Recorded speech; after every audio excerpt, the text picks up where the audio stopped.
Hi everyone. तो यहाँ पर हमारा क्वेश्चन है, if alpha and beta are the zeros of polynomial F of X is equal to 5x² minus 7x plus 1, then find the value of alpha upon beta plus beta upon alpha. अगर alpha और beta zeros हैं इस polynomial के, 5x² minus 7x plus 1 के zeros हैं, कौन? Alpha and beta. तो हमें इनकी वैल्यूज़ निकालनी है। तो ये 3 मार्क्स का क्वेश्चन है, देखते हैं और सॉल्व करते हैं। सबसे पहले हम क्या करेंगे कि जो हमें पॉलिनोमियल गिवन है 5x² माइनस 7x प्लस 1, उसे हम कंपेयर करेंगे ax² plus bx plus c से, है ना। एक क्वाड्रेटिक पॉलिनोमियल है तो इसे हम एक क्वाड्रेटिक पॉलिनोमियल से कंपेयर करेंगे और a, b और c की वैल्यू लिख लेंगे।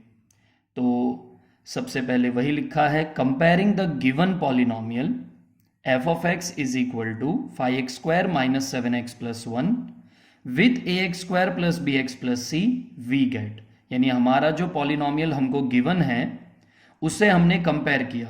तो देख सकते हैं ये हमारा गिवन पॉलिनोमियल है, x² के साथ 5 है मल्टीप्लिकेशन में, तो a हमारे लिए 5 होगा, फिर bx और यहाँ है माइनस 7x, तो b हमारे लिए माइनस 7 होगा, फिर यहाँ पर है प्लस c और यहाँ पर है प्लस 1, तो क्लियरली c हमारे लिए 1 होगा।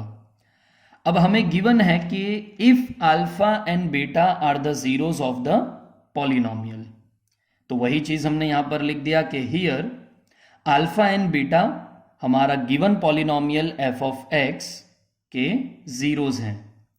तो यहां पर अब हमें sum of the zeros and product of the zeros की फॉर्मूला पता होनी चाहिए, और वो फॉर्मूला है ये।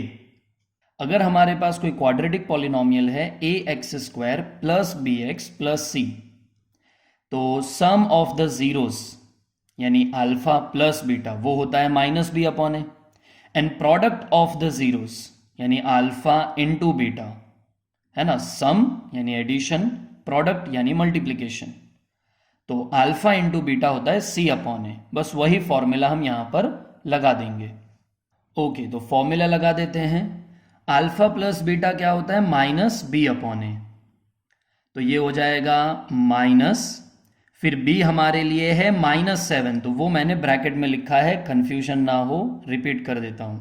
ये है माइनस b अपॉन ए, तो पहले हम लिखेंगे माइनस, और फिर b जो है वो खुद माइनस 7 है, माइनस 7, तो वो हम ब्रैकेट में लिखेंगे माइनस 7 अपॉन a, तो वो हमारे लिए है 5, यानी कि डिवाइडेड बाई 5, तो माइनस माइनस 7 हो जाएगा प्लस 7, तो यह आ जाएगा 7 अपॉन 5। और उसी तरीके से अल्फा इंटू बीटा की फॉर्मूला क्या देखा था हमने? c अपॉन ए, c हमारे पास 1 है, a हमारे पास 5 है, तो ये हो जाएगा 1 अपॉन 5। ओके, तो अब हमें फाइंड क्या करना था? हमें alpha upon beta plus beta upon alpha की वैल्यूज फाइंड करनी थी। तो यहाँ पर पहले मैं एलसीएम लगा सकता हूँ, अल्फा इंटू अल्फा हो जाएगा अल्फा स्क्वायर, फिर प्लस बीटा इंटू बीटा हो जाएगा beta square, divided by beta into alpha कहो या अल्फा इंटू बीटा कहो, एक ही बात है, तो ये इसके इक्वल हो जाएगा। एलसीएम लिया है सिंपल। अब alpha square plus beta square क्या होता है? तो देखो हमारे पास सिर्फ सम ऑफ द ज़ीरोज़ हैं यानी अल्फा प्लस बीटा, और प्रोडक्ट ऑफ द ज़ीरोज़ है यानी अल्फा इंटू बीटा। हमारे पास अल्फा और बीटा सेपरेटली इंडिविजुअली नहीं है, हमें सिर्फ अल्फा प्लस बीटा पता है और अल्फा इंटू बीटा पता है। तो मैं क्या कर सकता हूँ यहाँ पर? तो हमारे पास एक फॉर्मूला होती है कि a plus B whole square is equal to A square plus B square plus 2ab। वही चीज अगर मैं अल्फा और बीटा में लगा दूं तो अल्फा प्लस बीटा का होल स्क्वायर क्या हो जाएगा?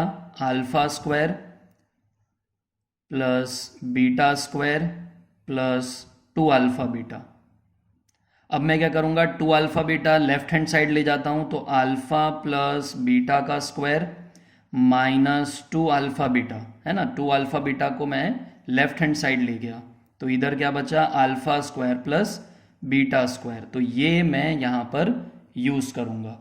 Alpha square plus beta square को अब मैं क्या लिख दूंगा, alpha plus beta whole square minus 2 alpha beta. देख सकते हो, alpha square plus beta square को क्या लिख दिया, अल्फ़ा प्लस बीटा का whole square minus 2 alpha beta divided by alpha into beta. यहां पर हमने ऐसा क्यों किया, क्योंकि जब मैं यहाँ पर फॉर्म को चेंज करता हूँ, alpha square plus beta square का फॉर्म यहाँ पर बदल देता हूँ, तो मेरे पास अब अल्फ़ा प्लस बीटा का होल स्क्वायर है माइनस 2 अल्फ़ा बीटा है। मुझे अल्फ़ा प्लस बीटा पता है और मुझे अल्फ़ा इंटू बीटा भी पता है, जबकि मुझे अल्फ़ा और बीटा इंडिविजुअली नहीं पता है। इसीलिए मैं यहाँ पर फॉर्म को चेंज कर दिया, एकदम बेसिक फॉर्मूला यूज करके, divided by alpha into beta as it is है।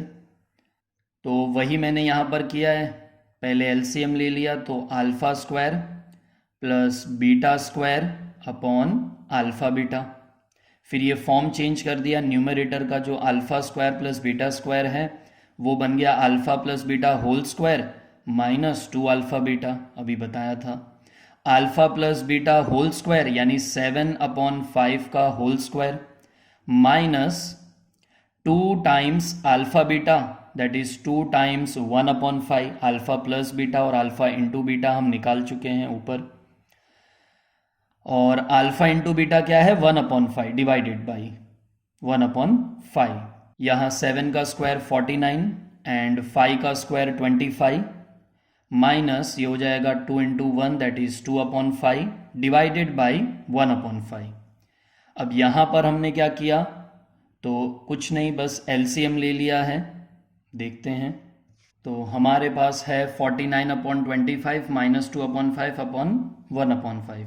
यहाँ पर हम एलसीएम ले सकते हैं, 25 को 1 से मल्टीप्लाई करेंगे और 5 को 5 से मल्टीप्लाई करेंगे, तो दोनों का डिनोमिनेटर 25 हो जाएगा।